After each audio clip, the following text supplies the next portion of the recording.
Hello बच्चों, कैसे हैं आप लोग। स्वागत है आपका फिजिक्स वाला में। माई सेल्फ रौनक। और आज अपन करने वाले हैं बहुत ही बेहतरीन चैप्टर जिसका नाम है कंटिन्यूटी एंड डिफरेंशियबिलिटी। अगर आपके एग्जाम पॉइंट ऑफ व्यू से अगर मैं बात करूं तो इससे इतने सवाल तो नहीं बनते हैं, पर इसका एप्लीकेशन आप आगे देखेंगे जहां पे आप डिफरेंशिएशन पढ़ेंगे, जहां पे आप इंटीग्रेशन पढ़ेंगे, ये सब चीजों में थोड़ा बहुत इसका यूज आता है। ठीक है, तो आज अपन पढ़ने वाले हैं कंटिन्यूटी एंड डिफरेंशियबिलिटी। ठीक है, तो इसमें अगर मैं बात करूं कि आज अपन क्या क्या अपना गोल है, तो टूडेज ऑफ गोल के ऊपर आते हैं। तो देखिए भाई, टूडेज गोल में सबसे पहले अपन देखेंगे कि भाई कंटिन्यूटी क्या होता है। ठीक है, फिर उस पर थ्योरम्स देख लेंगे कि क्या क्या थ्योरम्स हो सकती है, क्या क्या अलजेब्रा उसमें हो सकते हैं।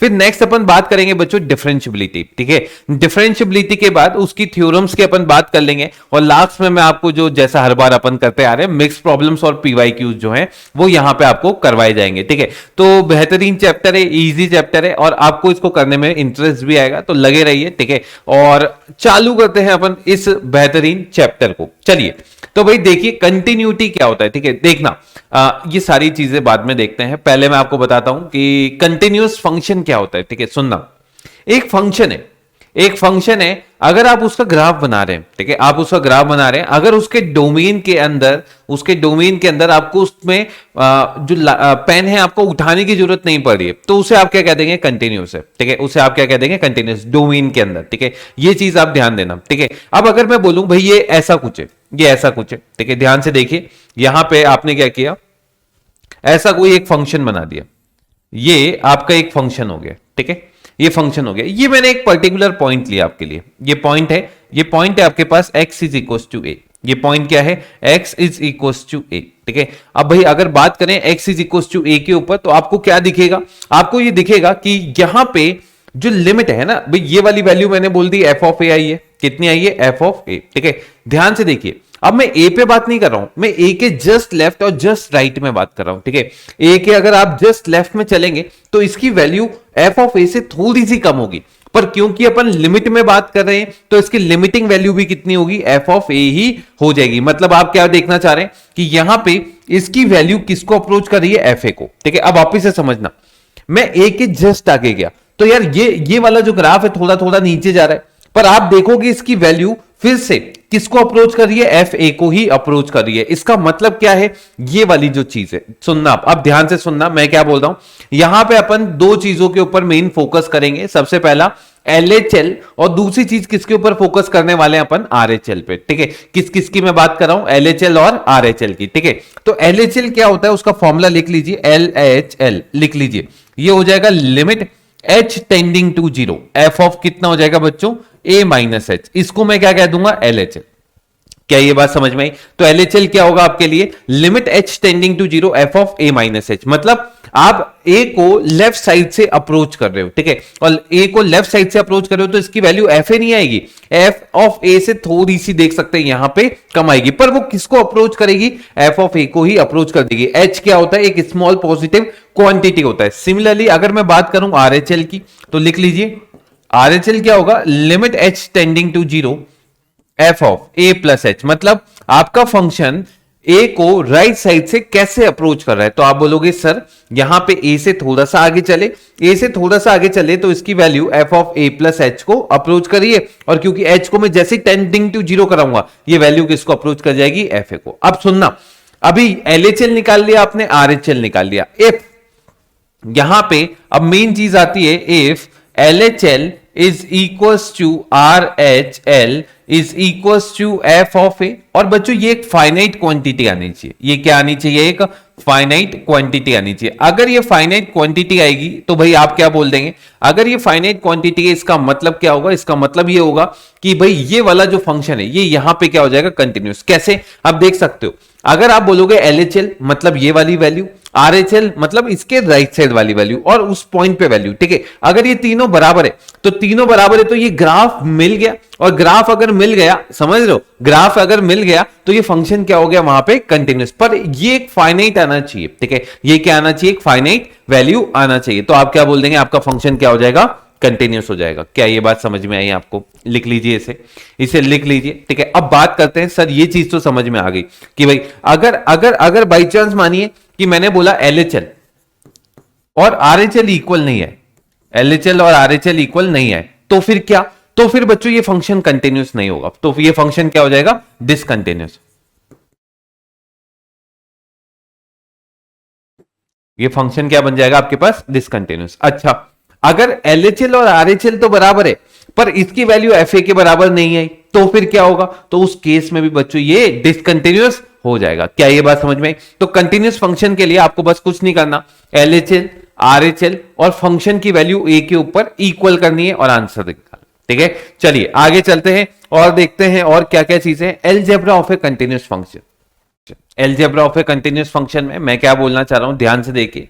अगर आपके पास दो फंक्शन है f x and g x और जो दोनों बच्चों कंटिन्यूस है, किसके ऊपर, x is equal to a के ऊपर। अगर बच्चों ये दोनों फंक्शन कंटिन्यूस है और अल्फा क्या है, एक रियल नंबर है, ठीक है, अल्फा क्या है, एक रियल नंबर है, तो आप क्या बोल देंगे, आप बोल देंगे कि एफ एक्स प्लस जी एक्स भी बच्चों कंटिन्यूस होगा। ठीक है, कहां पे, x is equal to a के ऊपर। तो एफ एक्स प्लस जी एक्स भी कंटिन्यूस होगा x is equal to a के ऊपर।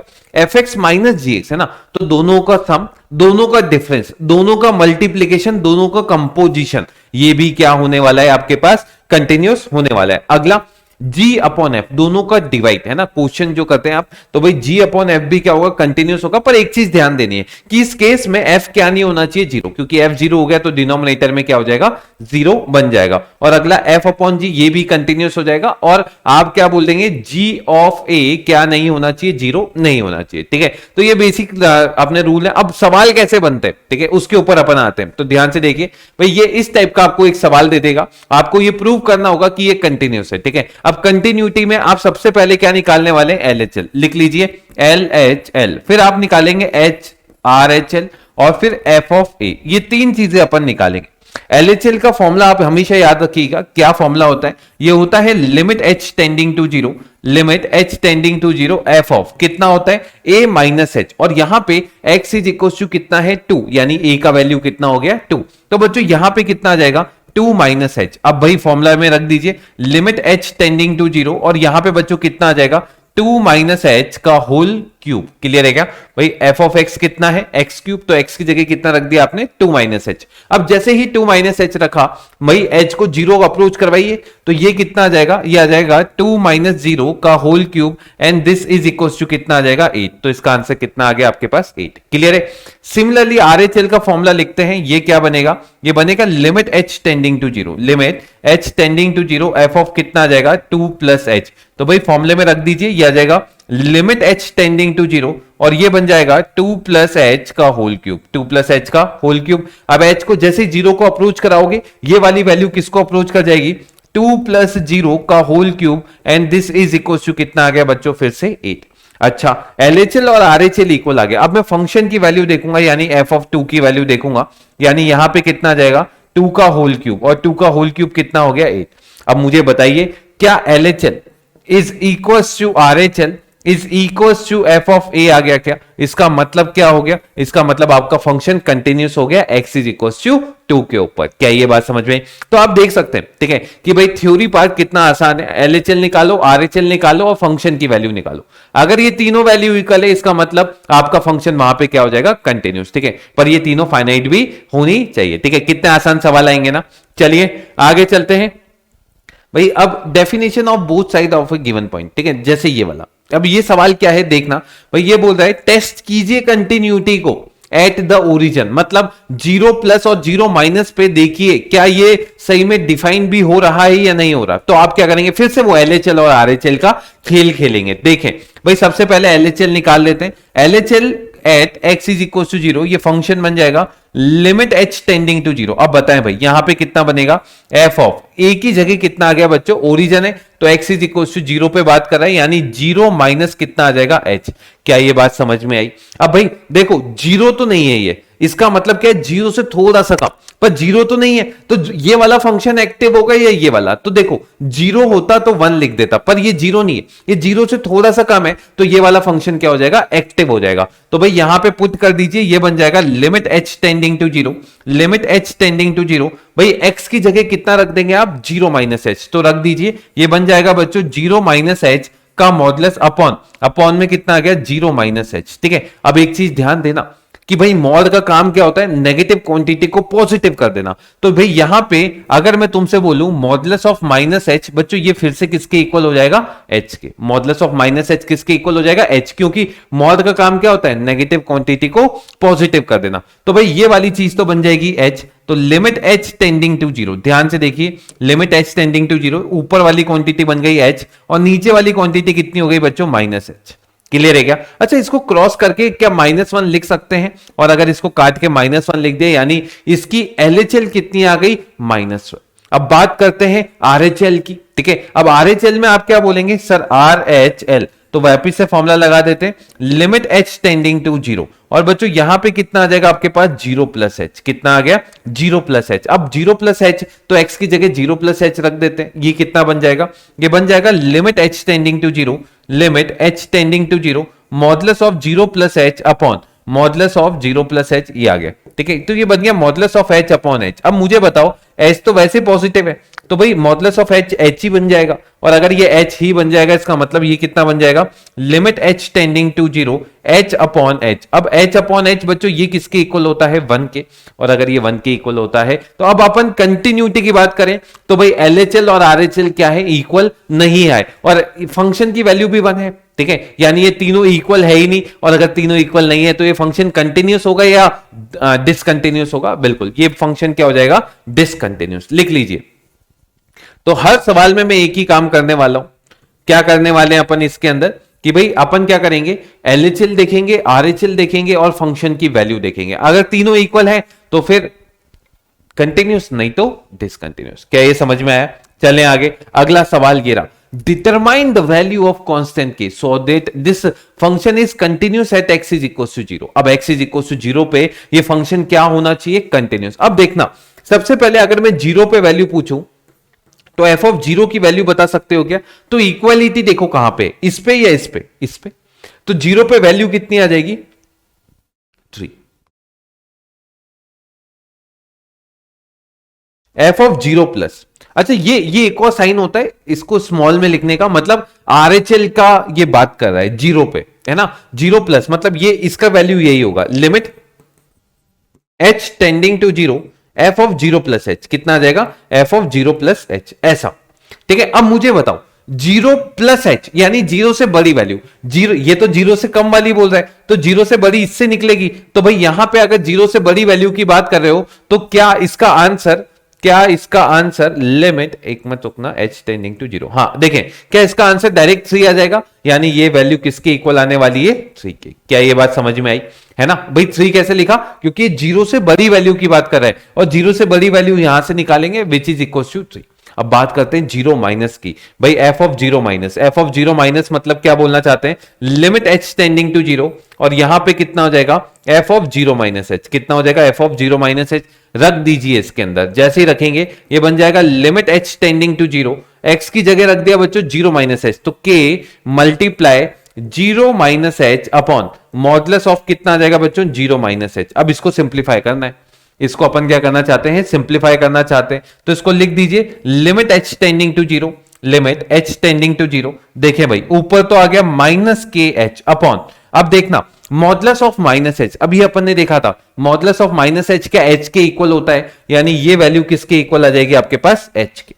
अब भाई आप h से h को कैंसिल आउट कर सकते हैं, और h से h को कैंसिल आउट किया तो ये वैल्यू किसके इक्वल आ गई, -k के। अब क्योंकि इसने क्वेश्चन में गिवन है कि ये फंक्शन कंटिन्यूस है, और अगर कंटिन्यूस है मतलब आप ये बोलना चाहते हैं ये गिवन है, LHL RHL और f ऑफ 0 क्या है, तीनों इक्वल गिवन है, ये क्वेश्चन में दे रखा है। अगर ये क्वेश्चन में दे रखा है तो देखो इसका LHL ये वाली वैल्यू तो आपके पास 3 आ गई f ऑफ 0 की, तो लिख लीजिए ये तो आपके पास कितनी आ गई, 3, ये भी आपके पास 3 आ गई, और ये वैल्यू कितनी आ गई, -k। अब ये तीनों को इक्वल करोगे तो क्या k का वैल्यू -3 बता पाओगे क्या? ये सवाल आपको 2 नंबर में मिल सकता है, ठीक है। बस कुछ नहीं करना है आपको, अगर गिवन है कि कंटिन्यूस है तो आप क्या करोगे, LHL RHL और f ऑफ a को इक्वल करके आंसर निकाल लोगे। पर अगर कंटिन्यूटी की बात कर रहे हैं तो आप तीनों निकालो और देखो क्या इक्वल है क्या, अगर इक्वल है तो कंटिन्यूस, नहीं है तो फिर discontinuous.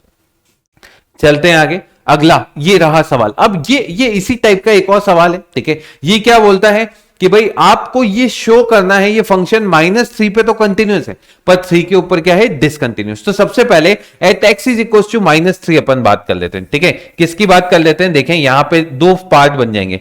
Eight x is equal to -3, किसकी बात करें, x इज इक्वल टू -3 पे। -3 पे अगर मैं तुमसे पूछूं -3 पे एग्जैक्ट वैल्यू कितनी है, तो पहले तो अपन LHL निकाल लेते हैं, RHL LHL और फिर f ऑफ -3। चलिए RHL का फॉर्मूला बता दीजिए, limit h tending to 0, f of कितना आ जाएगा बच्चों, जल्दी से बताइए, -3 -h। क्या ये बात समझ में आई, क्योंकि a का वैल्यू कितना है, -3। अब भाई f ऑफ -3 -h मतलब -3 से छोटी क्वांटिटी, और माइनस देखो ये तो -3 से 3 के बीच में है।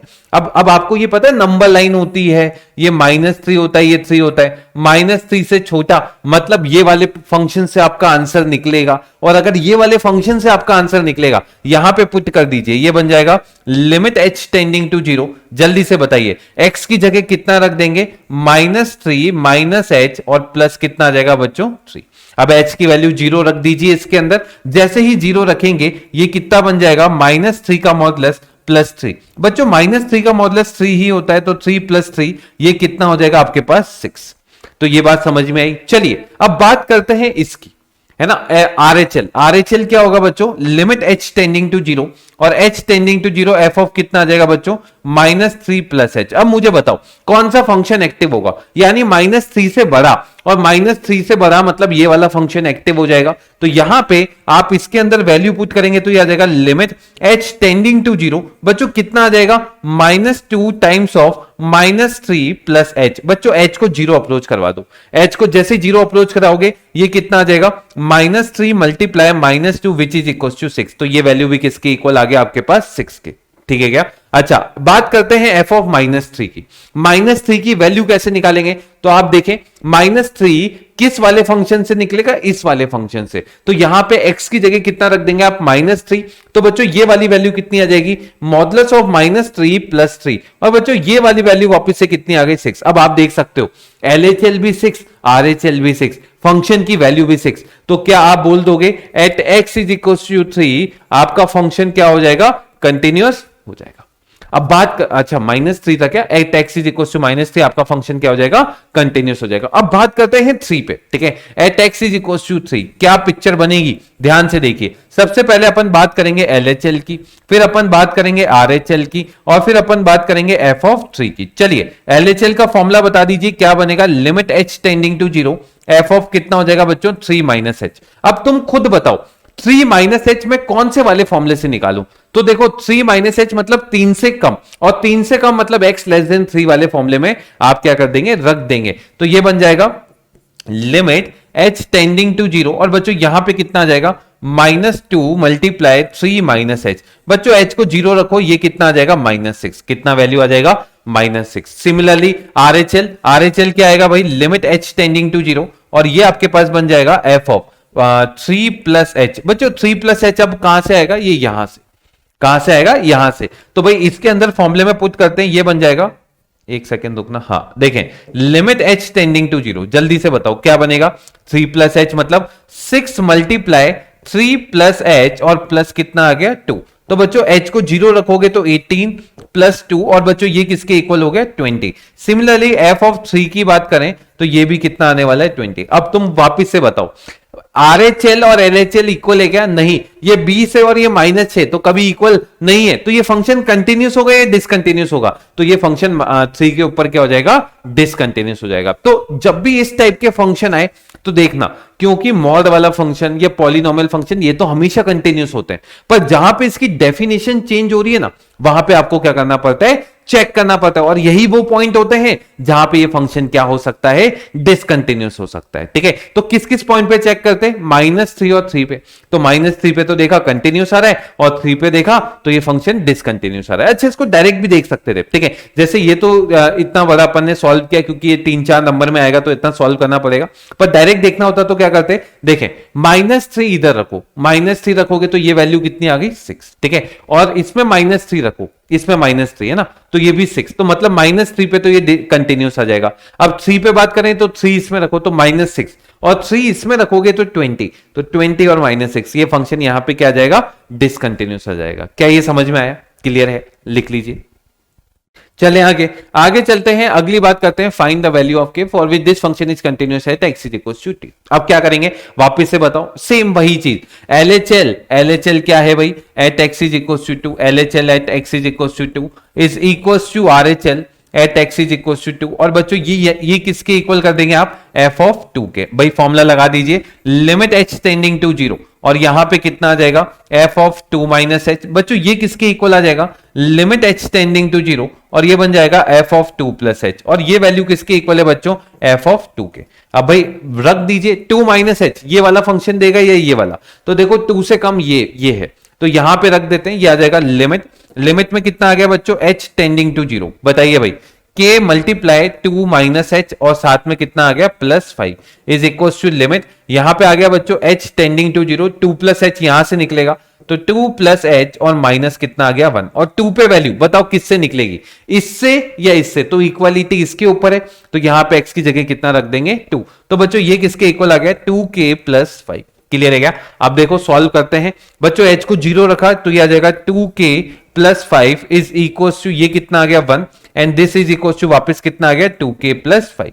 अब भाई 2k + 5 को 1 के साथ सॉल्व करते हैं, क्योंकि आपको पता है 2k इज इक्वल टू 1 - 5, यानी 2k किसके इक्वल आ गया, -4 के, तो यहां से k कितना हो गया आपके पास -2, यानी आंसर कितना आ जाएगा, k इज इक्वल टू -2। लिख लीजिए इसे जल्दी से, समझ में आया। तो इस टाइप के सवाल कैसे करने ये क्लियर है आपको, चलिए बहुत ही बढ़िया। तो अब देखना, बहुत प्रैक्टिस कर लेते हैं अपन, ताकि एक भी सवाल अपना गलत ना हो, ठीक है ना। सबसे बढ़िया तरीका है मैथ्स में, कोई चीज समझ नहीं आ रही हो तो उसकी बहुत प्रैक्टिस कर लो, ठीक है। जब चीजें बनने लगेंगी अपने आप आपको कॉन्फिडेंस आएगा। देखें, find the value of k for which this function is continuous at x is equal to 0, मतलब 0 के ऊपर वैल्यू कितनी है ये, ठीक है। अब 0 पे वैल्यू ये है, तो आप क्या करेंगे, LHL या RHL में से कोई सी भी एक वैल्यू निकाल के उसको 0 के इक्वल कर दे। मतलब आप बोलना चाहते हैं k is equal to limit में कितनी आ जाएगी बच्चों, बताएं, एक सेकेंड, यहां पे एक चेंज कर लेना, इसको 0 कर लेना, ठीक है। ये 0 क्यों कर रहे हैं, है ना, ये क्योंकि 0 पे डिफाइन नहीं है, ठीक है, 0 कर देना इसको, ठीक है। क्वेश्चन में थोड़ा सा चेंज है। चलिए यहां पे कितना आ गया, h टेंडिंग टू 0, और बच्चों यहां पे कितना आ जाएगा, 1 - cos 4x अपॉन में कितना आ गया बच्चों, ये आ गया 8 टाइम्स ऑफ x²। क्लियर है क्या, ये ऐसा कुछ ये बात बोल रहा है, यहां पे x लिख दीजिए। चलिए ये x टेंडिंग टू 0, अब इसको सॉल्व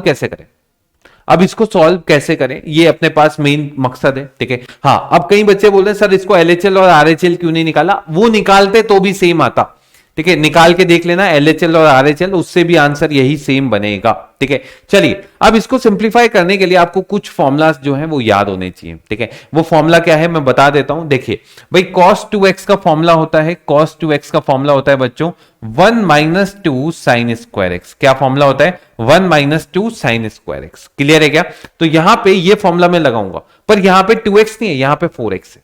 तो अगर बाई चांस यहां पे 4x आता, तो भाई ये देखो 2x था तो इसका हाफ एंगल हो गया, तो यहां पे 4x होता तो यहां पे कितना हो जाता 2x। क्लियर है क्या, तो यहां पे फॉर्मूला लगाया k इज इक्वल टू कितना आ गया, लिमिट x टेंडिंग टू 0, जल्दी से बताइए 1 माइनस, इसका फॉर्मूला लगा दिया 1 - 2 sin², कितना आ गया बच्चों 2x, अपॉन में कितना आ गया 8 टाइम्स ऑफ x²। क्या ये बात समझ में आई, ठीक है, क्योंकि ये 0/0 फॉर्म थी, x को 0 रखते हैं, 1 - 0/0, 0/0 फॉर्म को सॉल्व करना पड़ता है, जो अपन ने क्लास 11th में भी देखा था, ठीक है। चलिए अब इसको सिंप्लीफाई करने के लिए लिख दिया k is equal to limit x tending to 0, ध्यान से देखिए यहां पे कितना बन जाएगा, ये बन जाएगा 2 times of sin² 2x, upon में कितना आ गया बच्चों 8x², ठीक है। अब सुनना आपको एक फॉर्मूला जो है, जो क्लास 11th में आया था, मैं रिवाइज करवा देता हूं, लिमिट x टेंडिंग टू 0, बच्चों अगर यहां पे sin px है और नीचे भी सेम इसी की शक्ल px है,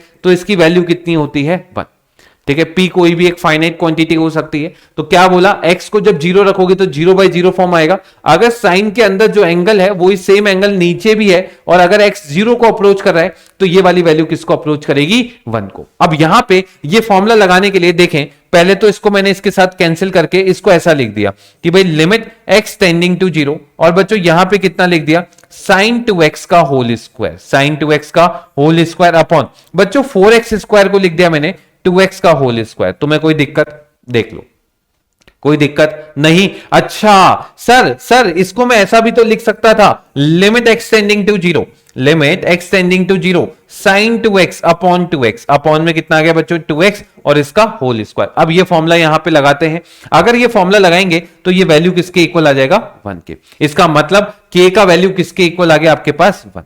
क्या ये बात समझ में आई क्या? ठीक है, नहीं तो आप एल ऑर्बिटल भी लगा सकते थे, कुछ भी लगाओ आंसर निकाल देना। हाँ, कई बच्चे बोल रहे हैं सर एक ये फॉर्मूला भी तो होता है कि limit x tending to zero, limit x tending to zero 1 minus cos p x upon p x का होल स्क्वायर, और ये किसके इक्वल होता है 1/2। ये फॉर्मूला भी तो लगा सकते थे, हाँ बिल्कुल लगा सकते थे, ठीक है, पर उसके लिए फॉर्मूला भी याद होना चाहिए था। अगर फॉर्मूला याद नहीं है तो फिर कैसे लगाओगे? तो फिर डायरेक्ट ऐसे सॉल्व कर देना, ठीक है।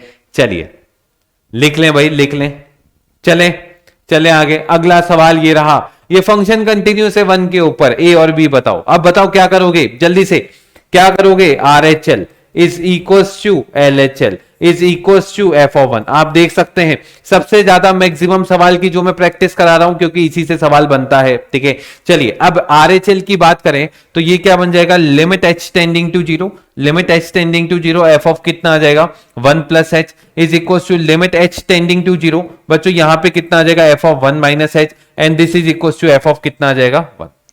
अब भाई f ऑफ 1 प्लस एच किससे निकलेगा, इससे, इससे या इससे? तो आप बोलोगे सर 1 प्लस एच मतलब 1 से बड़ा, इससे निकाल लेंगे। तो यहां पे रख देते हैं limit h tending to zero. बताइए भाई कितना आ जाएगा 3a times of 1 plus H, और साथ में कितना आ गया plus b is equal to 1 पे वैल्यू तो बच्चों 11 है, 1 पे वैल्यू कितनी है 11, और आप देखोगे 1 माइनस पे यहां से निकलेगा, यानी limit h tending to zero, और साथ में कितना आ जाएगा 5a times of 1 minus h, और माइनस कितना आ गया 2।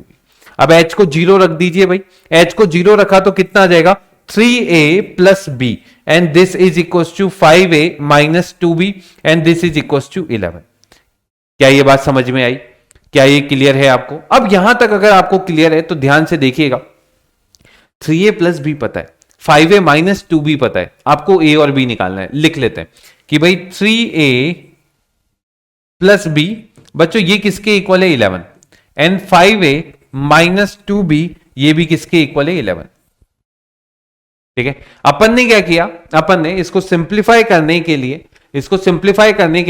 इसको 2 से मल्टीप्लाई कर दिया, कौन सी वाली, ऊपर वाली इक्वेशन को, और दोनों को माइनस कर दिया। तो देखो 6a में से 5a गया तो कितना आ गया a, और 2b प्लस 2b है ना भाई, ये माइनस हो गया, ये प्लस हो गया, ये माइनस हो गया, तो ये कितना आ जाएगा 4b, and this is equal to कितना आ जाएगा बच्चों बताएं? एक सेकेंड, थोड़ा सा तो रुक गया, रुको वापिस से सॉल्व करेंगे। देखो इस वाली इक्वेशन को मैंने लिखा 3a प्लस बी, बच्चों 3a प्लस बी ये किसके इक्वल है 11, एंड 5a माइनस 2b ये भी किसके इक्वल है 11, ठीक है। थोड़ा सा मैंने गलती कर दिया था, सॉरी, ठीक है। देखें b को एलिमिनेट करना है तो उसको 2 से मल्टीप्लाई करके ऐड करना पड़ेगा, तो इस वाली इक्वेशन को आपने क्या किया 2 से मल्टीप्लाई कर दिया और इसको प्लस कर दिया। देखें 3 दूनी 6 और 5 11 11 है, 2b माइनस प्लस 2b ये 0b हो गया, इज इक्वल टू 11 और 22 33 हो गया। तो यहां से a का वैल्यू आ गया बच्चों 3। अब a का वैल्यू 3 आप इसमें रख दीजिए, क्योंकि आपको पता है 3a प्लस बी, बच्चों ये किसके इक्वल है 11, तो a का वैल्यू रखा तो 9 प्लस b ये किसके इक्वल आ गया 11, यानी b का वैल्यू कितना आ गया 2, यानी a is equal to 3 and b is equal to कितना आ गया आपके पास 2। लिख लीजिए, इसे लिख लीजिए जल्दी से। क्या ये बात समझ में आई? तो देख सकते हैं कितने आसानी से इसका हर एक सवाल अपन करते जा रहे हैं। चलते हैं आगे, अगला प्रूव कर दीजिए भाई कि ग्रेटेस्ट इंटीजर फंक्शन जो है हर पॉइंट पे कंटिन्यूस होता है एक्सेप्ट इंटीजर्स पॉइंट। ओहो हो, ये क्या है देखना, सुनना मेरी बात ध्यान से। पहले जिनको ग्रेटेस्ट इंटीजर फंक्शन का ज्ञान नहीं है उनके लिए ज्ञान की बात है। ग्रेटेस्ट इंटीजर फंक्शन जो होता है उसको ऐसे शो करते हैं, ग्रेटेस्ट इंटीजर फंक्शन, ठीक है। अब इसका काम क्या होता है, इसका काम एक ही चीज होता है, अगर आप इसमें कोई इंटीजर डालेंगे तो इसका आंसर इंटीजर ही आ जाएगा। मतलब अगर मैं तुमसे बोलूंगा कि भाई इसमें 5 डालो तो इसका आंसर 5 आ जाएगा, मैं बोलूं भाई 0 डालो तो इसका आंसर 0 आ जाएगा, मैं बोलूं -2 डालो तो इसका आंसर -2 आ जाएगा।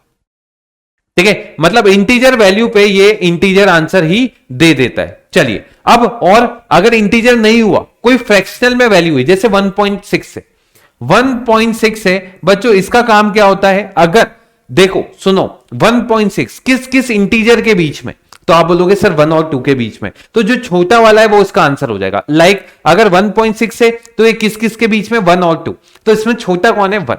क्लियर है क्या? अगर मैं तुमसे पूछूं -0.9 है, -0.9 है, इसका आंसर क्या होगा, तो आप बोलोगे सर -0.9 एक तो 0 होगा और एक -1 होगा, इन दोनों के बीच में होगा, तो इसमें छोटा कौन है, -1, यानी इसका आंसर कितना आ जाएगा, -1। अगर मैं आपसे पूछूं 0.99 999 एंड सोन, ये ठीक है, इसकी वैल्यू क्या होगी, तो भाई ये किस किस के बीच में, 0 और 1, और इसमें छोटा कौन है, 0, तो इसका आंसर क्या हो जाएगा, जी।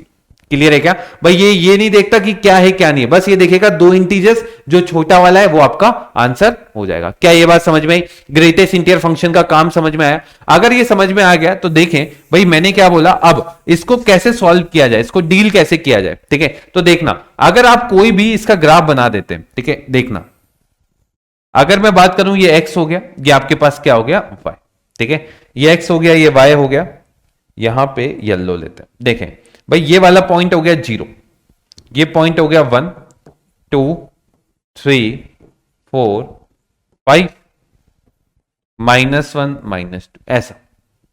भाई जल्दी से बताएं, 0 पे वैल्यू 0 है, 1 पे वैल्यू 2 3 4, ऐसा बन गया। ठीक है, तो 1 पे वैल्यू कितनी आ गई 1, 2 पे वैल्यू कितनी आ गई 2, 3 पे वैल्यू आ गई 3, 4 पे वैल्यू आ गई 4, ऐसे चलता जाएगा। अगर मैं 1 से लेकर 2 के बीच की, है ना भाई, 0 से 1 के बीच की कोई भी वैल्यू डालूं, 0 से 1 के बीच की कोई भी वैल्यू डालूं, तो इसका आंसर 0 आएगा क्या, है ना, 0 आ जाएगा। और अगर ये 0 आ जाएगा, इसका मतलब इसका ग्राफ कैसा बनेगा, ऐसा। क्लियर है? अच्छा, यहां पे आप बोलोगे सर यहां पे आपके पास क्या बन जाएगा, ओपन। अब 1 से 2 की बात करें तो 1 से 2 में कुछ भी वैल्यू डालोगे, ये आंसर ऐसा आ जाएगा। ये फिर से यहां पे ओपन, फिर ये चला ये ओपन, ये चला ओपन, ये चला ओपन, ये चला ओपन, ऐसा ग्राफ बनता जाएगा। क्लियर है? इधर का बनाना है तो ये ऐसा बन जाएगा, देख लो। क्लियर है? अब कोई भी इंटीजर उठा लो तुम्हारे मन का, मैंने बोला 2 उठाया, तो 2 पे वैल्यू जो है वो कितनी आने वाली है, 2। 2 से बड़ी वैल्यू भी 2 आने वाली है, पर 2 से कम जैसे ही किया वो उचक के नीचे आएगा और इसकी वैल्यू कितनी आ जाएगी, 1। इसका मतलब अगर मैं at x is equal to बात करूं किसी इंटीजर, कोई बोल रखा है क्या इंटीजर, मैंने बोल दिया i इंटीजर है। ठीक है, कौन सा इंटीजर है, i। अब x is equal to i के ऊपर क्या खेल खेलेगा, ध्यान से देखिए, LHL की बात करते हैं तो ये हो जाएगा limit h tending to 0 f of कितना हो जाएगा बच्चों, i माइनस h। क्लियर है क्या? तो ये हो जाएगा लिमिट h टेंडिंग टू 0 और ये आ जाएगा greatest integer of i minus h।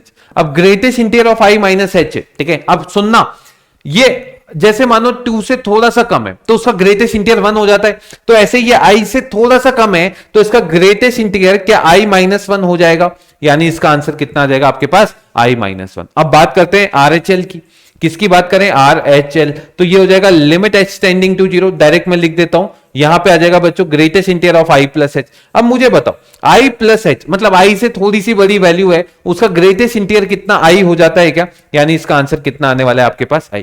और at x is equal to i, क्योंकि किसी इंटीजर पे तो ग्रेटेस्ट इंटीजर सेम वैल्यू देता है तो i आ जाएगा, मतलब LHL और RHL इक्वल नहीं है, और अगर इक्वल नहीं है तो ये फंक्शन कंटिन्यूस होगा क्या, नहीं होगा। पर उसके अलावा देख सकते हो इंटीजर्स के अलावा हर पॉइंट पे ये कंटिन्यूस है। ठीक है, यहां से यहां तक ये कंटिन्यूस है, फिर ये डिसकंटिन्यूस हुआ, ये कंटिन्यूस है, ये डिसकंटिन्यूस, ये कंटिन्यूस, ये डिसकंटिन्यूस, ऐसे ही चलता जाएगा। लिख लीजिए इसे जल्दी से लिख लीजिए। ठीक है, चलें आगे। तो ये सबसे मुश्किल सवाल है जो इस चैप्टर में बन सकता है, बस। ठीक है, बस जिनको ग्रेटेस्ट इंटीजर का ज्ञान नहीं है उनको थोड़ी दिक्कत आएगी, पर जिनको मैंने समझा दिया और समझ में आ गया तो भाई कमेंट बॉक्स में जरूर बताना कि कैसा लगा आपको। ठीक है, चलें, समझ में आया नहीं आया जरूर बताना। ठीक है, चलिए आगे चलते हैं। कंटिन्यूअस फंक्शन में बात करते हैं किसी इंटरवल में। ठीक है, किसी इंटरवल में बात करें तो ध्यान से सुनिए, अगर मैं बात कर रहा हूं किसी इंटरवल जैसे 0 से लेकर 5 बोल दिया, कहां से कहां तक, 0 से 5 क्लोज, तो ये फंक्शन 0 से 5 में कंटिन्यूस तभी कहलाएगा जब ये इसके बीच के हर एक पॉइंट पे कंटिन्यूस होगा। क्या बोल दिया सर, ये क्या बोल रहे हो? देखो, अरे 0 से 5 में जितनी भी एक्स आ रहे हैं वहां पे अगर ये फंक्शन कंटिन्यूस है तो इसे अपन कंटिन्यूस बोल देंगे। अब कौन कौन से एक्स आ रहे हैं, तो आप बोलोगे सर एक तो 0 से 5 वाले सारे, एक 0 पे कंटिन्यूस होना चाहिए, एक 5 पे कंटिन्यूस होना चाहिए। पर 0 पे एलएचएल तो आपके डोमेन में ही नहीं है। एलएचएल मतलब 0 से कम वाली वैल्यू तो डोमेन में ही नहीं है। तो 0 के ऊपर क्या चेक करोगे कि एफ ऑफ 0 क्या एफ ऑफ 0 प्लस एच से बराबर है क्या।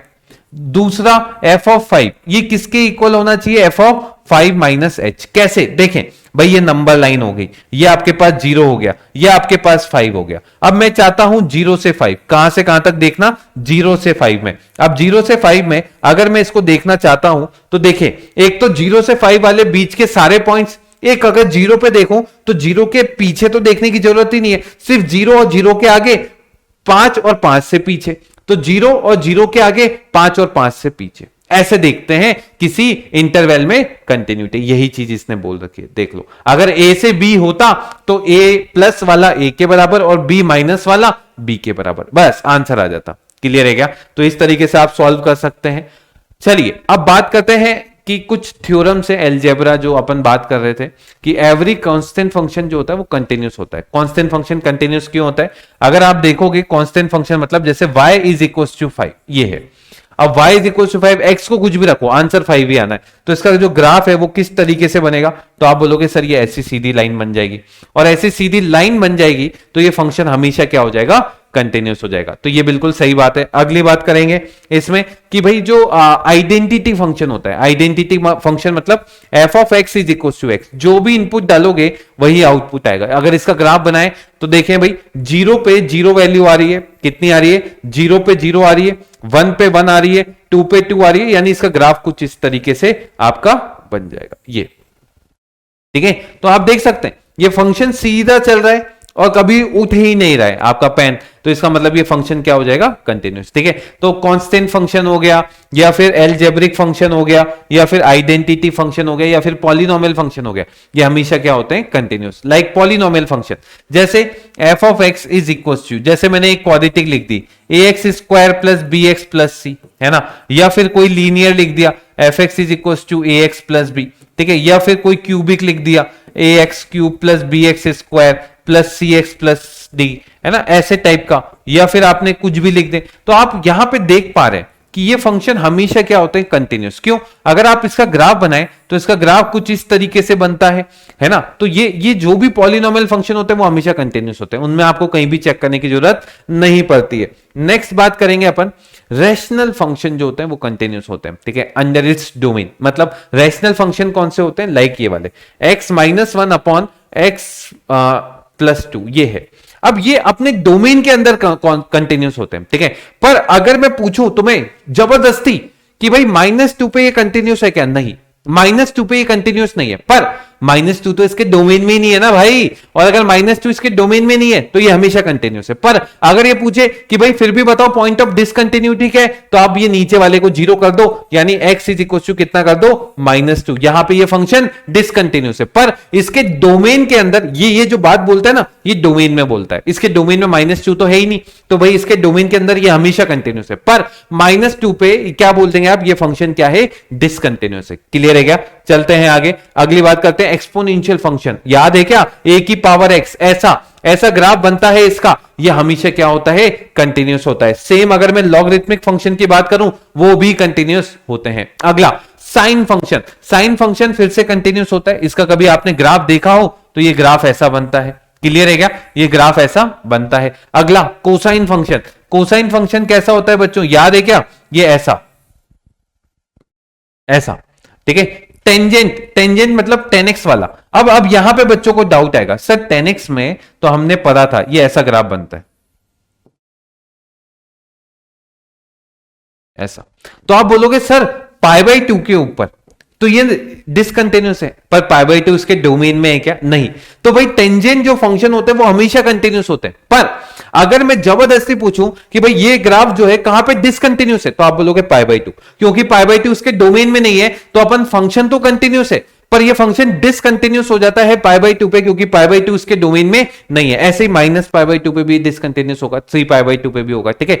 पर ये फंक्शन कौन सा कहलाता है? कंटिन्यूस। ये बहुत अनोखे खेल हैं मैक्स के, देख सकते हो कि फंक्शन कंटिन्यूस है पर पॉइंट ऑफ डिसकंटिन्यूटी क्या आ रही है? माइनस पाई बाई टू या पाई बाई टू। क्यों? अरे इसके डोमेन में ही नहीं है बच्चों ये, ठीक है। चलें आगे, अगली बात करते हैं। ये अब ये सवाल आपका आने के चांसेस हैं, ठीक है। देखो इस चैप्टर से ज्यादा सवाल नहीं बनते हैं, पर जो भी बनते हैं सारे सही होने चाहिए, तो ये इस टाइप का सवाल आपका बन सकता है। आप बताइए भाई ये फंक्शन कहां पे डिसकंटिन्यूस होगा? अब आप जानते हैं सर ये तो एक रैशनल फंक्शन है और रैशनल तो हमेशा कंटिन्यूस होता है, बिल्कुल होता है। पर अब कौन से पॉइंट पे चेक करना पड़ेगा? जो इसके डोमेन में नहीं है, मतलब जहां पे डिनोमिनेटर जीरो हो रहा है, मतलब 4x माइनस एक्स क्यूब, जहां पे क्या हो रहा है बच्चों? जीरो। अब देखते हैं अगर ये जीरो हो रहा है तो इसको सिंप्लीफाई कैसे करें? x कॉमन निकाल लो, तो अंदर कितना आ गया? 4 minus x square and this is equal to zero. इसके फैक्टर बन गए a plus b into a minus b, और साथ में कितना आ जाएगा? Is equal to zero. तो बच्चों यहां से x का वैल्यू कितना आ गया? 0, 2 और -2। इन 3 पॉइंट पे ये फंक्शन डिसकंटिन्यूस हो जाएगा, पर ये तीनों पॉइंट इसके डोमेन में नहीं है। पर हां डिसकंटिन्यूस है यहां पे फंक्शन, तो आंसर क्या आ जाएगा? एग्जैक्टली 3 पॉइंट्स पे ये फंक्शन क्या हो गया? डिसकंटिन्यूस। लिख ले। अब कई बार तो क्या होता है, बच्चा घबराया हुआ रहता है, रैशनल फंक्शन देखता है, बोलता हमेशा कंटिन्यूस है, फिर नन ऑफ दीस लगा देता, गलत हो जाएगा। क्यों? अरे रैशनल फंक्शन हमेशा कंटिन्यूस होता है अंडर इट्स डोमेन, पर 3 पॉइंट जो है वो इसके डोमेन में नहीं है, वहां पे लफड़े करेंगे, यानी ये तीनों पॉइंट पे डिसकंटिन्यूस बन जाएगा। बस रैशनल फंक्शन में यही काम करना, जहां पे डिनोमिनेटर जीरो है वो पॉइंट पे इसको डिसकंटिन्यूस करा देना। अगला सवाल ये रहा। अब भाई देखें एफ एक्स क्या दे रखा है आपको? Mod x. ध्यान से देखें, mod of x plus mod of x minus 1, ठीक है। अब बात करते हैं, ध्यान से सुनना, मैं एक फंक्शन आपके सामने लेकर आ रहा हूं। ये फंक्शन कुछ इस टाइप का है, f of x is equal to mod x, ठीक है। ये मॉडलेस फंक्शन, इसका काम ये होता है कि अगर आप इसमें पॉजिटिव वैल्यू डालोगे, क्या डालोगे? पॉजिटिव वैल्यू, या फिर इसमें आप नेगेटिव वैल्यू डालोगे, दो ही चीजें हो सकती है। अगर आपने इसमें पॉजिटिव वैल्यू डाली तो ये x देगा, और नेगेटिव वैल्यू डाली तो माइनस एक्स देगा, ठीक है। और कभी तुम इसका ग्राफ बनाओ ना, तो इसका ग्राफ कुछ इस टाइप से होता है, ऐसा। यहां पे एक शार्प कॉर्नर आता है, पर यह फंक्शन कंटिन्यूस होता है, क्योंकि इसका ग्राफ बनाते वक्त आपको पेन उठाने की जरूरत नहीं पड़ेगी। अब अगर यहां पे आप देखोगे ये फंक्शन क्या हो रहा है, ठीक है, ये ऐसा कोई ग्राफ इसका बन गया, ठीक है, ऐसा कुछ ग्राफ बन गया। और सुनना, ये फंक्शन कंटिन्यूस फंक्शन है, तो ये वाला जो फंक्शन है हमेशा कंटिन्यूस होता है, हमेशा क्या होता है? कंटिन्यूस। पर ये वाला जो पॉइंट है यहां पे चोंच बनती है, शार्प कॉर्नर। क्या बनती है बच्चों? Sharp corner.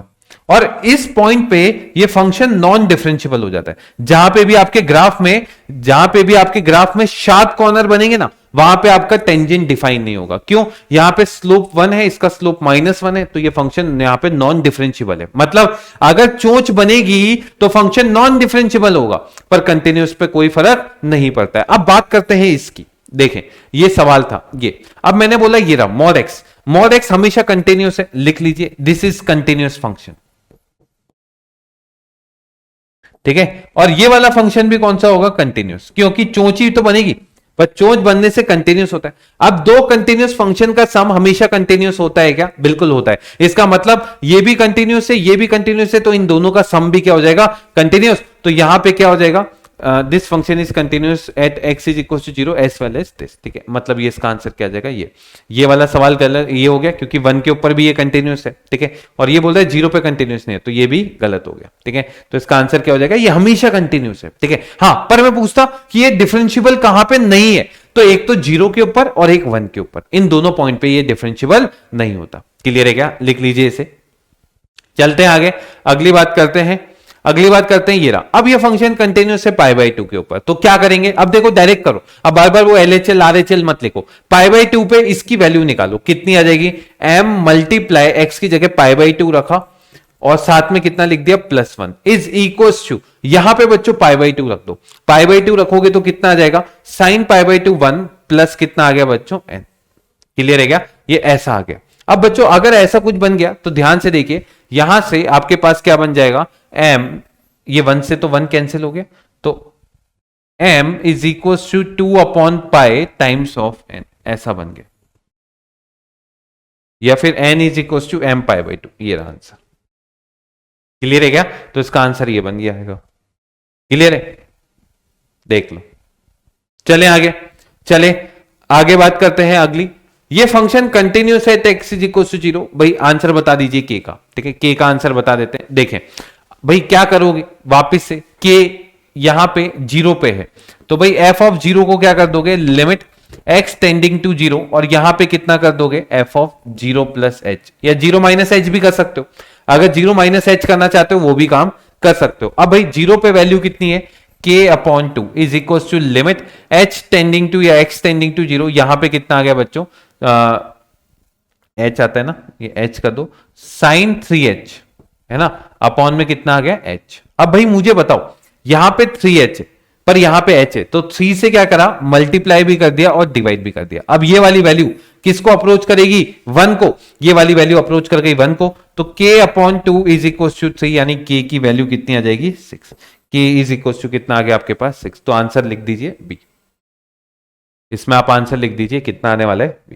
चले आगे चलते हैं, आगे बात करते हैं। Find the value of b for which this function is continuous at every point in each domain. अब देखो 0 से 1 तक में ये पॉलिनोमियल फंक्शन है तो कंटिन्यूअस होगा, 1 से 2 तक में ये पॉलिनोमियल फंक्शन है, ये भी कंटिन्यूअस होगा। तो कहां पे चेक करना पड़ेगा, 1 के ऊपर, और 1 के ऊपर इसकी वैल्यू बता दो। अब इसमें 1 रख दो सीधे, है ना, पूरा वो एक्सप्रेशन मत लिखो, यहां पे 1 लिखोगे तो 1 रखोगे तो कितना आ जाएगा, 5 times of 1 minus 4 is equal to, इसमें 1 रखो, 4 टाइम्स ऑफ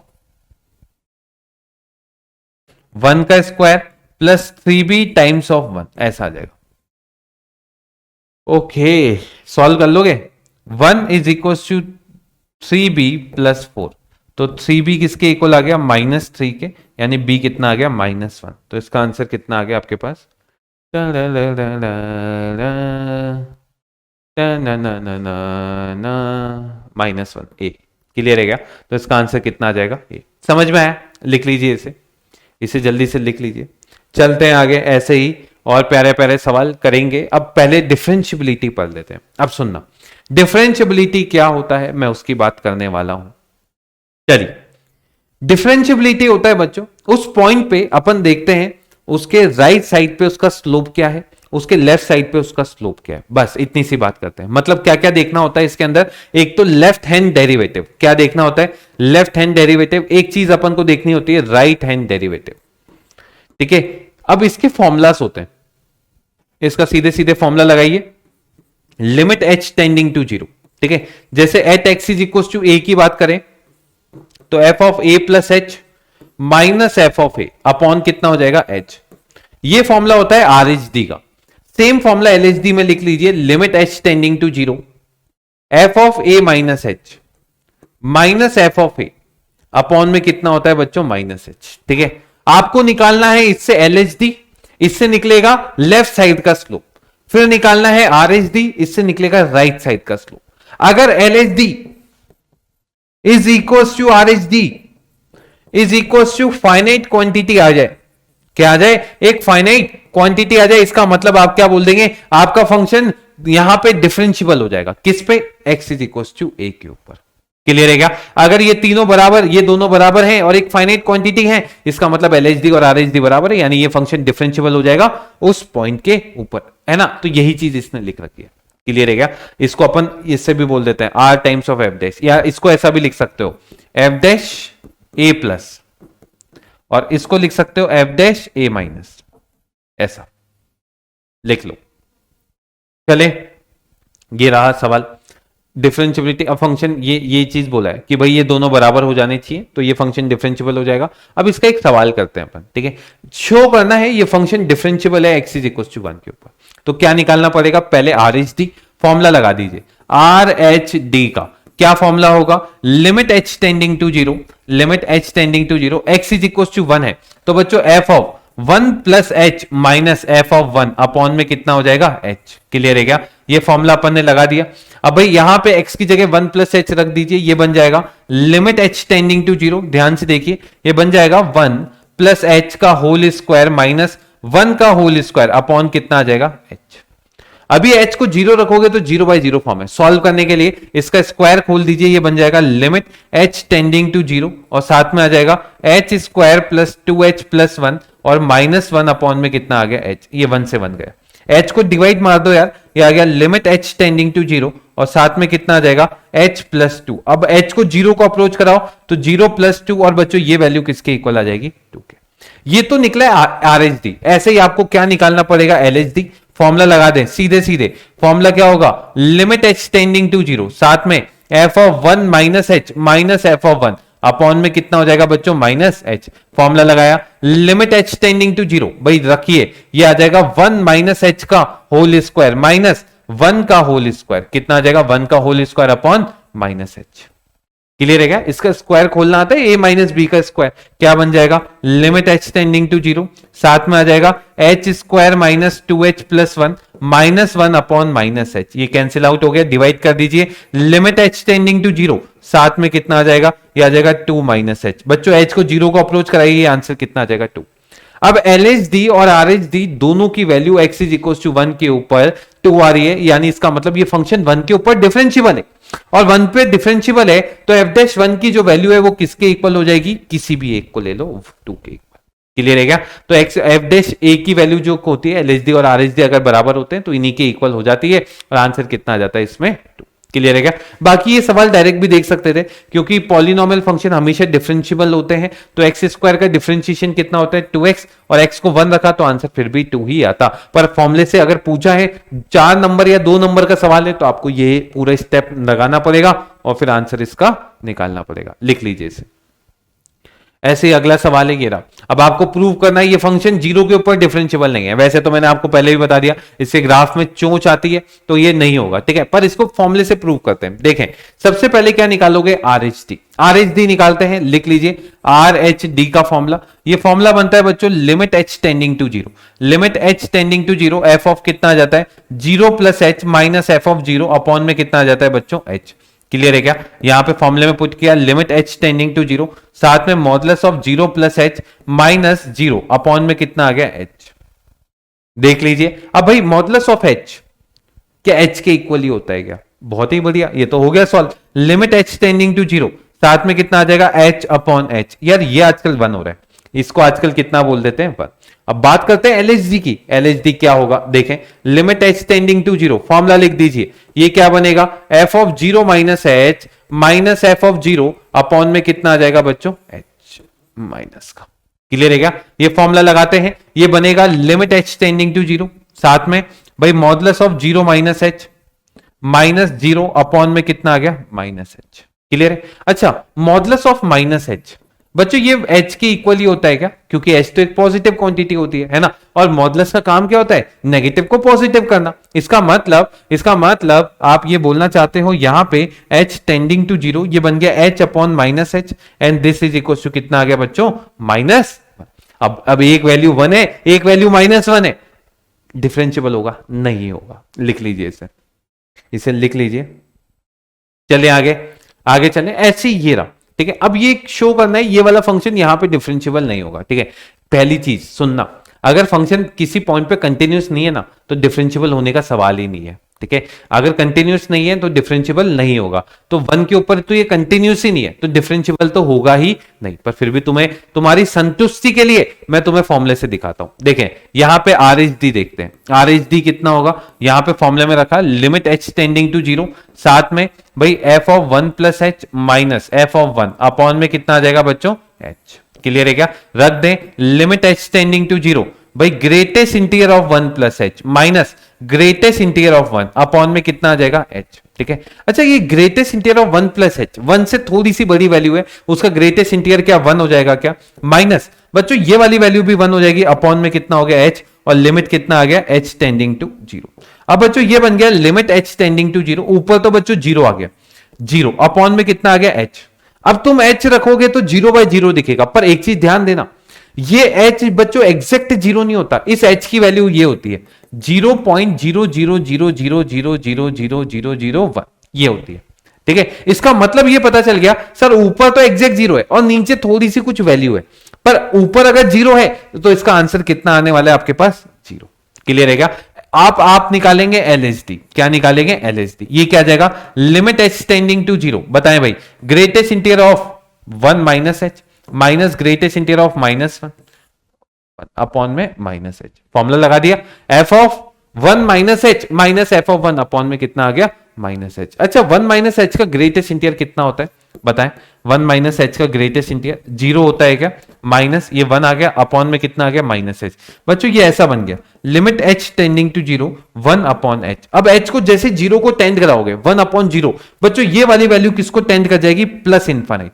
क्या ये फाइनाइट है क्या, नहीं, तो यहां पे एक वैल्यू तो 0 आ रही है, एक वैल्यू इनफाइनाइट आ रही है, तो ये फंक्शन यहां पे डिफरेंशिएबल होगा या नहीं होगा, नहीं होगा। तो ये लिख लीजिए at x is equal to 1 this is not differentiable. Clear है क्या? तो इसके सवाल बस होते थोड़े से मेहनत करने वाले, ठीक है, जहां पे आपको एलएचएल आरएचएल या फिर एलएचडी और आरएचडी निकालने, पर होते आसान है, ठीक है।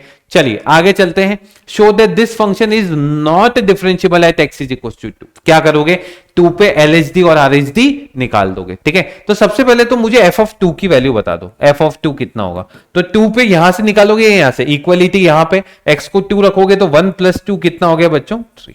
क्लियर है क्या? अब बात करते हैं आरएचडी की, आरएचडी का फॉर्मूला क्या होगा, लिमिट एच टेंडिंग टू 0 साथ में f of 2 plus h minus f of 2 upon में कितना हो जाएगा एच। फॉर्मूले में रख दीजिए limit h tending to 0 2 plus h, कहां से निकालोगे इसमें से, तो ये बन जाएगा 5 माइनस 2 प्लस एच। क्लियर है क्या? माइनस 2 पे वैल्यू कितनी है 3 अपॉन में कितना आ गया एच। अब तो सॉल्व करना है इसको, देखो क्या आएगा, ये आ जाएगा 3 plus h minus 3 upon H और लिमिट क्या आ गई एच टेंडिंग टू 0, ये 3 से 3 गया, एच अपॉन एच कितना होता है बच्चों 1। क्लियर है? ये तो 1 आ गया। अब बात करते हैं इसके एलएचडी की, एलएचडी है ना, देखना एलएचडी ये क्या आएगा, फॉर्मूला लगाओ limit h tending to 0 f of 2 minus h minus f of 2 upon में कितना आ गया बच्चों माइनस एच। रख दो यार, फॉर्मूले में रख दो, 2 माइनस एच कहां से निकलेगा बताओ भाई, इससे या इससे, ऊपर वाले से, ऑब्वियस सी बात है, रख दीजिए, ये आ गया लिमिट एच टेंडिंग टू 0। बताएं भाई क्या आएगा, एक सेकेंड रुकना यार, हाँ सही है ना। देखें मैं बताऊं एक गलती हो गई मुझसे, यहां पे गलती क्या हुई बताऊं, देखना एक सेकेंड रुकना। पता है ये मुझे पता कैसे चला वो भी बता दूंगा तुम्हें।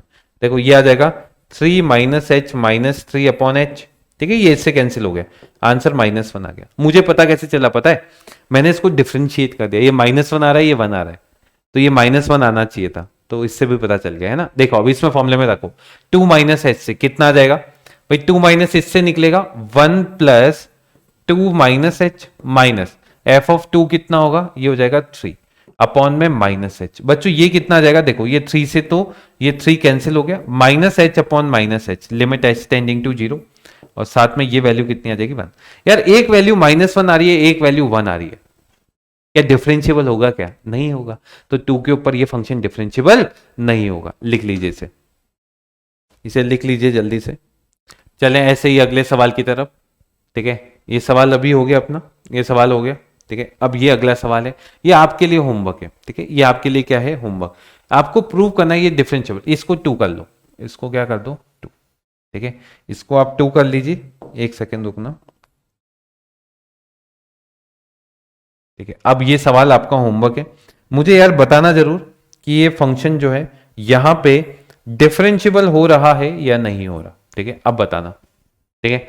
2 के ऊपर ये फंक्शन डिफरेंशिएबल होगा या फिर नहीं होगा, और इसकी एलएचडी और आरएचडी की वैल्यू भी निकाल के बताना, ठीक है। वैसे तो मुझे डायरेक्ट दिख रही है, पर मैं चाहता हूं एक एक बच्चा कमेंट बॉक्स में लिखे और बताए कि क्या आ रही है। चलें आगे चलते हैं, relation between continuity and differentiability. अब ये सुनना कि भाई जो डिफरेंशिएबल फंक्शन होते हैं वो कंटिन्यूस होते हैं, पर जो कंटिन्यूस फंक्शन है वो जरूरी नहीं डिफरेंशिएबल हो, ठीक है। इसके बहुत सारे एग्जाम्पल है, लाइक एक सेकेंड रुकना, देखें 2 के ऊपर बच्चों ये कंटिन्यूस है, पर 2 पे ये डिफरेंशिएबल नहीं है ना, ये कंटिन्यूस तो है, देख लेना आप, निकाल के देख लेना, ये फंक्शन 2 के ऊपर क्या है कंटिन्यूस है, बट नॉट डिफरेंशिएबल।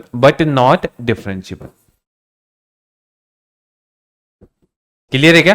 तो अब ये चीज मुझे पता चल गई, अगर कोई फंक्शन डिफरेंशियबल है तो उसको कंटिन्यूस होना जरूरी है, क्योंकि अगर वो कंटिन्यूस नहीं है तो उस पे आप स्लोप ऑफ टेंजेंट नहीं निकाल पाओगे। ठीक है, तो फंक्शन कंटिन्यूस होना जरूरी है, तभी आप क्या कर सकते हो, उसके ऊपर डिफरेंशियबिलिटी चेक कर सकते हो। तो आप क्या बोलेंगे कि अगर कोई फंक्शन डिफरेंशियबल है तो इसका मतलब ये जरूरी है कि वो कंटिन्यूस भी होना चाहिए।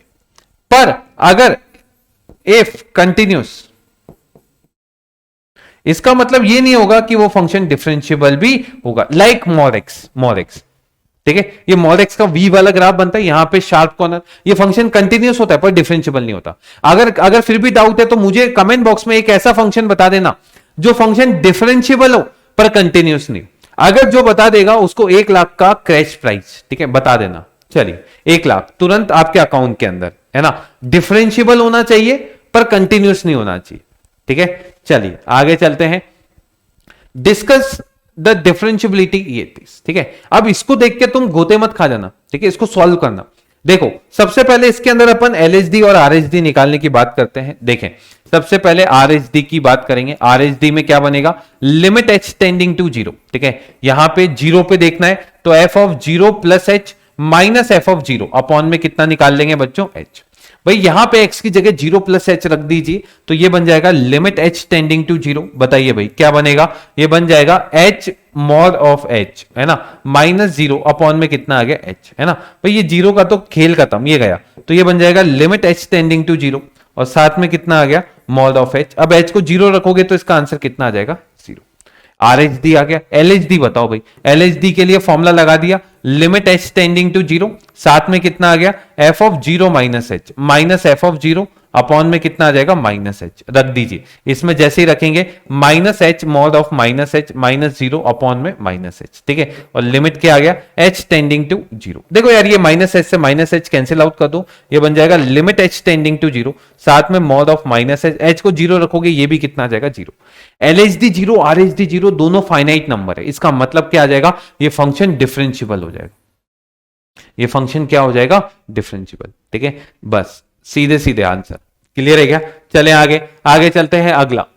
Show that this function for all x is not differentiable at x is equal to -1 और 1। देखो मैंने ये बताया था ना आपको, भाई ये मॉड जहां पे 0 होता है ना वहां पे ये नॉन डिफरेंशियबल होता है। अब ये अपन को प्रूव भी करना है, ठीक है, ये अपन को क्या करना है, प्रूव भी करना है। ध्यान से देखिए, पहली बात ये कंटिन्यूस होगा, बिल्कुल होगा। ठीक है, ये कंटिन्यूस बिल्कुल होगा। अब बात करते हैं डिफरेंशियबिलिटी की। ठीक है, तो एक पॉइंट पे मैं बता देता हूं, x इज इक्वल टू 1 के ऊपर, x इज इक्वल टू 1 के ऊपर आपने पहले निकाला एल एच डी, फिर आप क्या निकालेंगे आर एच डी। ठीक है, फिर आप क्या निकालेंगे आर एच डी। ठीक है, आर एच डी फॉर्मूला लगा दें, फॉर्मूला होगा limit h tending to 0 f of 1 minus h minus f of 1 upon में कितना आ जाएगा H.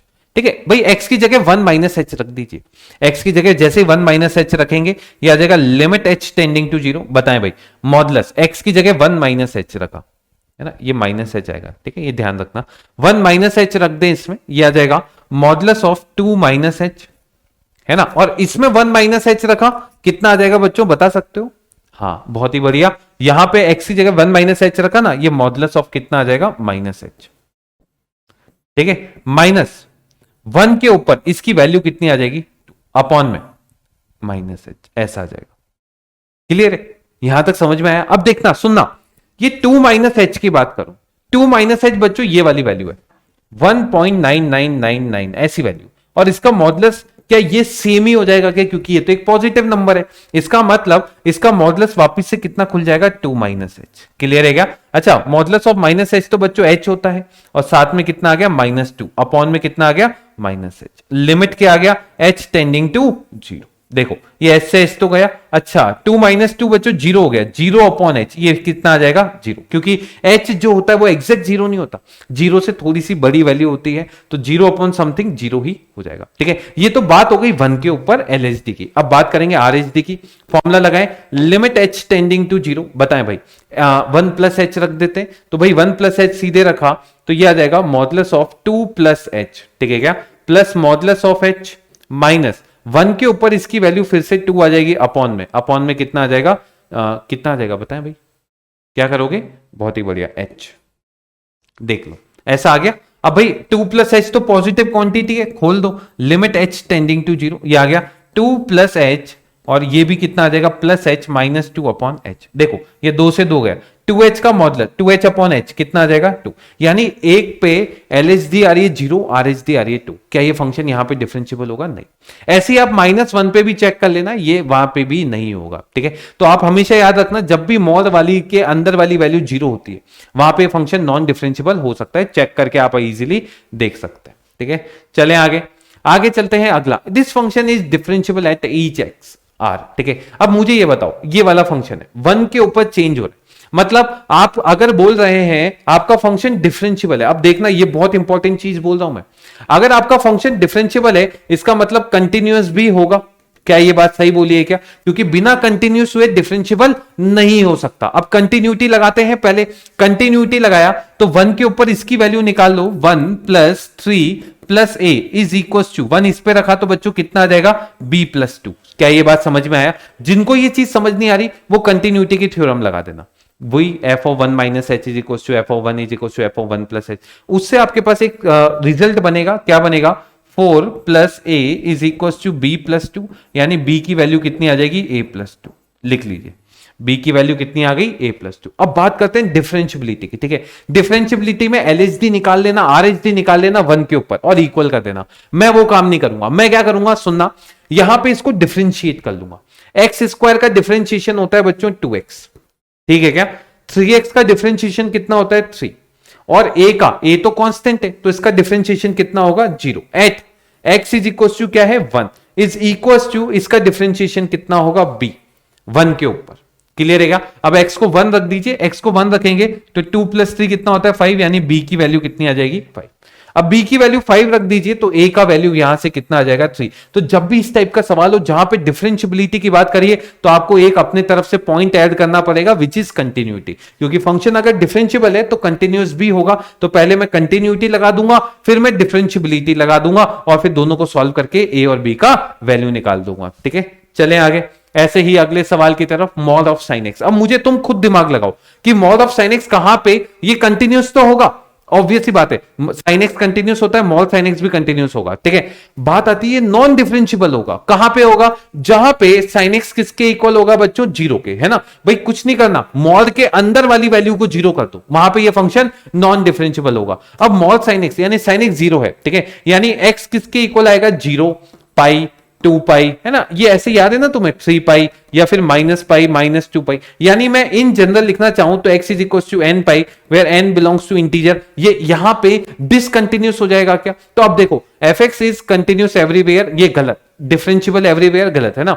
fx is everywhere continuous but not differentiable as this, ये बिल्कुल सही बात है, बिल्कुल सही है, यहां पे इसमें कोई भी गलती नहीं है। क्यों? ये मॉड वाला फंक्शन जो है वो कंटिन्यूस तो होता है बट डिफरेंशिएबल नहीं होता। कहां पे? जहां पे इसके अंदर वाली वैल्यू किसको कर दे 0 को इक्वल कर दे। जैसे एक और सवाल मैं आपके लिए लाया हूं, मॉड cos x। अब बताओ ये फंक्शन क्या कंटिन्यूस होगा? बिल्कुल बात सही बात है, ये कंटिन्यूस हमेशा होगा, पर डिफरेंशिएबल कहां नहीं होगा? जहां पे cos x is equal to क्या हो जाएगा 0, यानी x कितना हो जाएगा pi by 2, 3 pi by 2, 5 pi by 2 and so on. ये ऐसी वाली जगह पे ये नॉन डिफरेंशिएबल हो जाएगा। इसका मतलब आप अब चेक करो, ये वाला पॉइंट गायब, ये वाला पॉइंट गायब। अब इसको इन जनरल लिखना चाहो तो ऐसा लिख सकते हो क्या, 2n प्लस 1 पाई बाई 2। देखो n को 0 रखो, 1 रखो, 2 रखो, 3 रखो, ये सारे पॉइंट्स इसमें कवर हो जाएंगे। मतलब ये फंक्शन जो है वो एवरीवेयर कंटिन्यूस होगा पर डिफरेंशिएबल नहीं होगा। कहां पे? 2n प्लस 1 पाई बाई 2 पे। लिख लीजिए, इसे जल्दी से लिख लीजिए। चलते हैं आगे, आगे चलते हैं। ये रहा, अब ये सेम इसी टाइप का सवाल है। देखना भाई, ये 1 की वजह से कोई फर्क नहीं पड़ रहा, ये कंटिन्यूस अभी भी है पर डिफरेंशिएबल नहीं होगा। कहां पे डिफरेंशिएबल नहीं होगा? जहां पे cos x क्या होगा 0, है ना? तो नॉट डिफरेंशिएबल कहां पे? जहां पे cos x is equal to क्या है 0। तो भाई कंटिन्यूस नोवेयर ये गलत है, कंटिन्यूस एवरीवेयर ये बिल्कुल सही है, कंटिन्यूस हमेशा होगा। Non differentiable at x is equal to 0 गलत है, क्योंकि cos x 0 कहां पे होता है बताओ?